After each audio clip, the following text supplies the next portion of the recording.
lees vanaand saam uit Handelinge 1, vanaf 1 tot en met vers 11. Die wil julle wat dit wil opsoek in die Bybels. Handelinge 1, vanaf vers 1 tot 11. Die tema vanaand is, wat beteken die hemelvaart vir ons? Wat beteken die hemelvaart vir my en vir jou? Geliefdes in ons Here Jesus Christus, hemelvaart is die stiefkind van die Christelike dag. Ons gee bitter min aandag aan hemelvaart. Daar is baie mense wat nie eers weet dat dit vandag hemelvaart is nie. Ons ken al die ander dae. Kersfees, herdenk Jesus se geboorte, Goeie Vrydag, sy kruisiging, Paasfees, sy opstanding. Maar hemelvaart kry gewoonlik nie veel aandag nie. En dis baie hartseer. En die grootste hartseer daarvan is dan ook, dit word nie meer op almanakke genoem nie. Maar wel in ons almanak, as julle daar gekyk het, sou julle dit gesien het daar.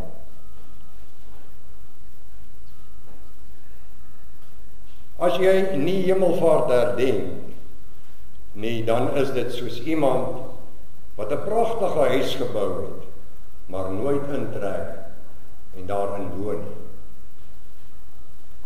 Of soos iemand wat 'n heerlike ete voorberei en dit nooit eet nie.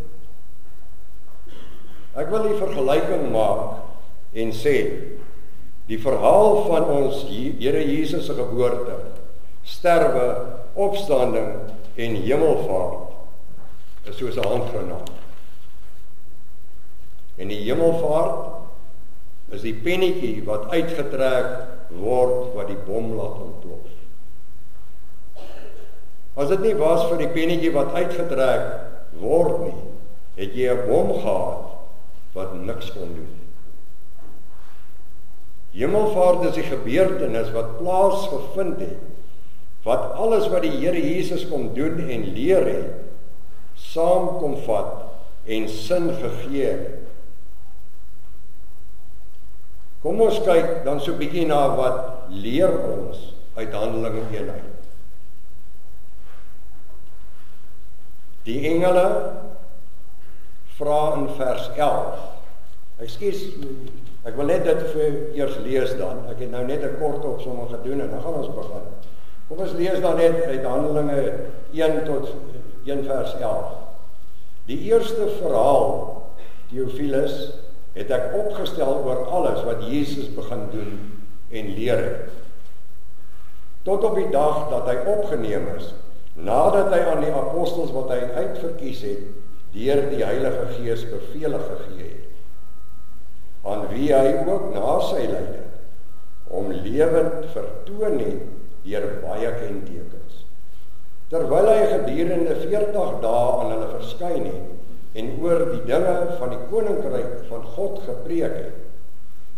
En toe hy nog met hulle saam was, het hy hulle bevel gegee om nie van Jerusalem weg te gaan nie, maar om te wag op die belofte van die Vader, wat julle, het hy gesê, van my gehoor. Want Johannes het wel met water gedoop, maar julle sal met die Heilige Gees gedoop word, nie lank na hierdie dae nie. Die wat by mekaar gekom het, vra hom toe en sê, Here, gaan u in hierdie tyd die koninkryk vir Israel weer oprig? En hy antwoord hulle, dit kom julle nie toe om die tye of die geleenthede te weet wat die Vader deur sy eie mag bepaal het nie. Maar julle sal krag ontvang wanneer die Heilige Gees oor julle kom en julle sal my getuies wees in Jerusalem, sowel as in die hele Judea en Samaria en tot aan die uiterste uithoeke van hierdie aarde. En nadat hy dit gesê het, is hy opgeneem, terwyl hulle dit sien, en 'n wolk het hom voor hulle oë weggeneem. En toe hulle nog stip na die hemel kyk, terwyl hy weggaan, staan daar 2 manne in wit klere by hulle, wat sê,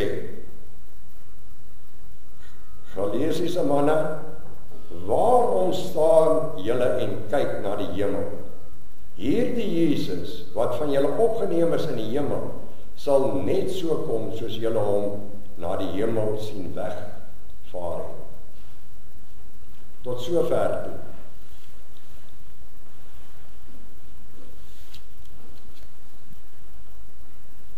Kom ons kyk dan so 'n bietjie na wat ons leer uit Handeling 1. Nou eerstens is dit die krag van die hemelvaart.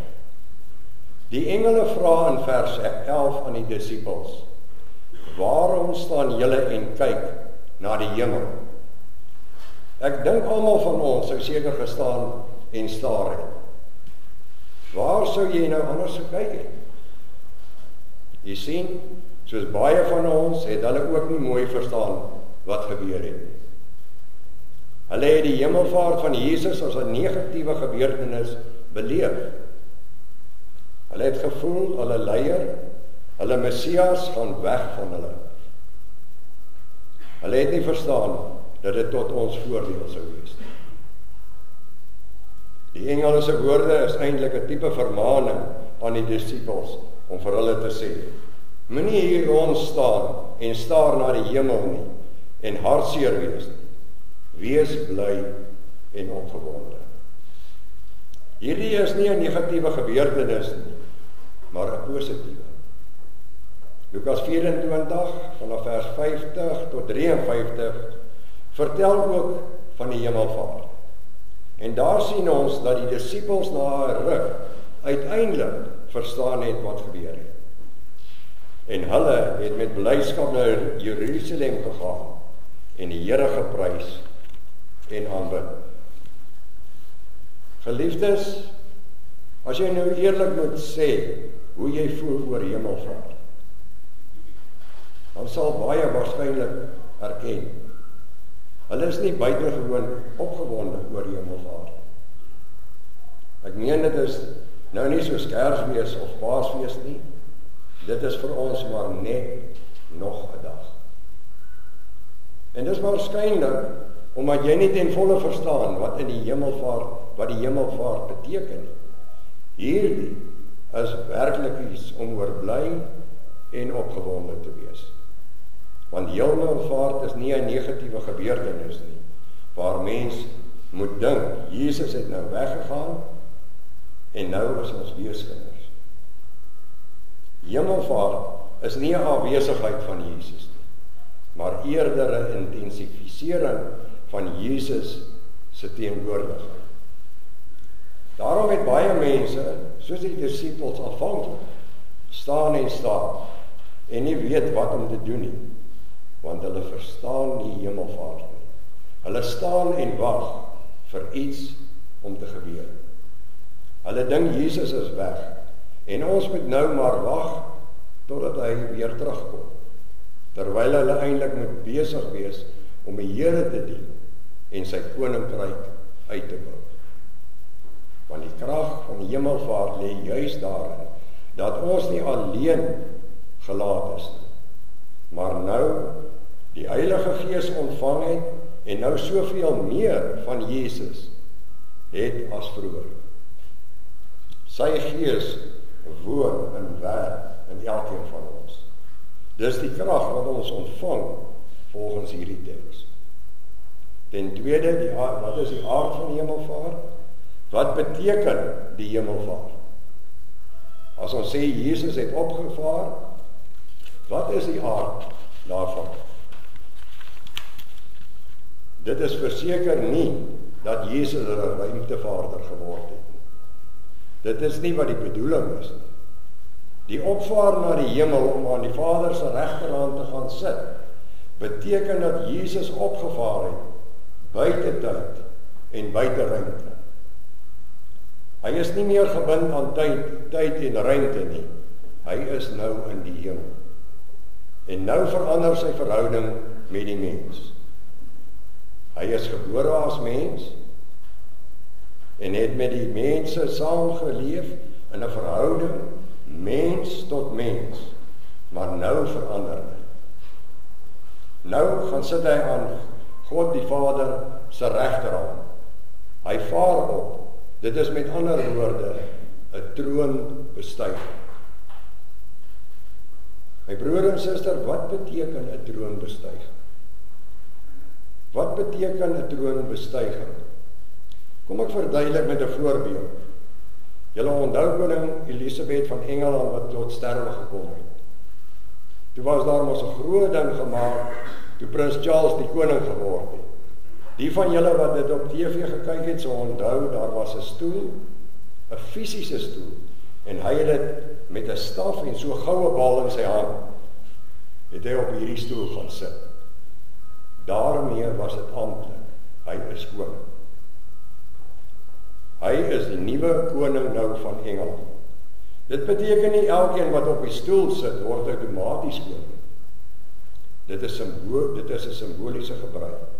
Sy verhouding met die mense het verander. Hy was eers die prins, maar nou is hy die koning van Engeland. Dit is wat bedoel word met die hemelvaart van Jesus. Dit is die aard van hemelvaart. Jesus het nie in die ruimte aangevaar en sit op 'n ander planeet. Sy verhouding tot die mens vanuit 'n menslike perspektief het verander. Dit het gebeur, die hemelvaart aan ons bekend geword. Hy het uitbeweeg uit tyd en ruimte uit. Hy is nou in die hemel, maar sy gees is hy hier alom teenwoordig. Dis ook steeds hier by my en jou. En broers, wat is die doel van hemelvaart? Met die hemelvaart van Jesus het alles nie platgeval nie. Sy onderwysing en sy leer het nie tot niet gegaan nie. Dit leef steeds voort. En dit is ook deel van die Here se plan waarom dit so gebeur het. Lukas is die skrywer van Handelinge en hy sê in vers 1, hy het sy eerste verhaal of boek geskryf oor dit wat Jesus begin leer en doen het. Met ander woorde, toe hy die boek wat ons vandag ken as die evangelie van Lukas geskryf het hy begin om te skryf en die dinge van Jesus, wat Jesus gedoen en geleer het. Maar nou gaan dit verder. Dit eindig nie daar nie. Daar is meer, die verhaal gaan aan. Dit is wat nou volg in Handelinge. Dit wat nou volg in Handelinge, is dit wat deur die gelowiges gedoen is. Gelowiges wat deur die Heilige Gees gedryf en geïnspireer is. Wat beteken dit prakties? Dit beteken dat vandag is die Here nog steeds besig om met die mense te praat. Deur die Bybel wat jy self lees, maar ook deur die verkondiging van Jesus Christus aan mense, deur mense. Met ander woorde, as jy vir iemand vandag vertel van Jesus Christus, en jy praat vanuit die woord van God, die Bybel, en jy verkondig die evangelie, dan hoor mense vir Jesus deur my en jou woord. Die onderwysing wat Jesus destyds begin het, wat mense se lewens verander het, daardie selfde onderwysing is vandag nog hier op aarde. En elkeen van ons wat die waarheid verkondig, is besig daarmee. Van vers 6, in vers 6 kom die disippels en vra die Here, gaan u nou die koninkryk vir Israel oprig? En Jesus antwoord in vers 8, julle sal my getuies wees.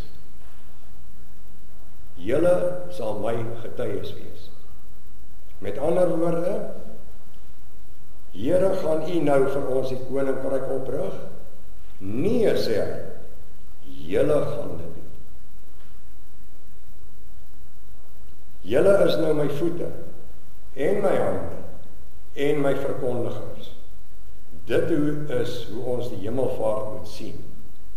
Dit is die doel.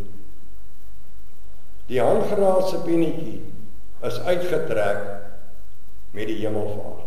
En nou skiet dit die hele wêreld vol. En dis ek en jy wat die wêreld moet vertel.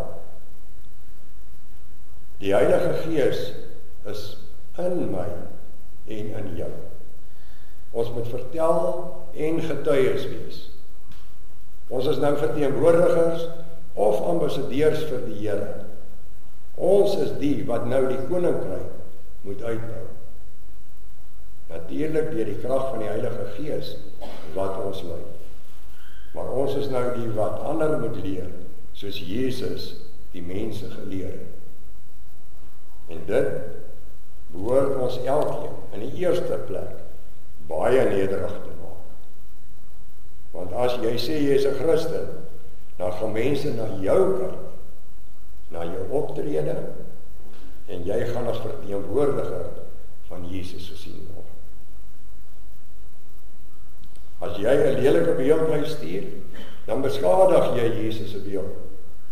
As jy oneerlik is, as jy 'n egbreker is, as jy 'n luiaard is, en noem dit maar op, dit alles gee 'n slegte beeld van Jesus as jy sy ambassadeur is. Onthou, ons is Jesus se hande en voete, nou hier op aarde. Hy sê, julle sal my getuies wees, julle wat my kinders is. Daarom het ons elkeen 'n enorme taak en verantwoordelikheid. Maar in die tweede plek gee dit ons ook trots. Dis 'n wonderlike voorreg. Ons het die geleentheid om mense se lewens te verander, elkeen van ons, om die blye boodskap van Christus aan ander te verkondig, om daardie selfde kragtige onderwysing van Jesus oor te dra aan ander. As jy die hemelvaart reg verstaan en die waarde daarvan besef, dan sal jy nederig en trots wees. As een van die twee nie by jou is nie, dan verstaan jy nog nie die hemelvaart. Ek het in die begin gesê, die hemelvaart is die pennetjie van die handgranaat wat getrek is. En daardie handgranaat het ontplof, die hele wêreld vol. Die Heilige Gees is uitgestort oor die wêreld heen. Ons is daardie stukke wat nou die hele wêreld vol. Ja, my broer en suster, ek en u moet getuies wees vir Jesus. Ons moet ambassadeurs van Jesus wees. Dit is wat ons in gedagte moet hou as ons hemelvaart herdenk. Hemelvaart roep ons op om te dink aan alles wat Jesus gedoen het. En dit is ons opdrag om te verkondig aan alle nasies dit wat ons geleer het, tot aan die uithoeke van hierdie aarde. Amen.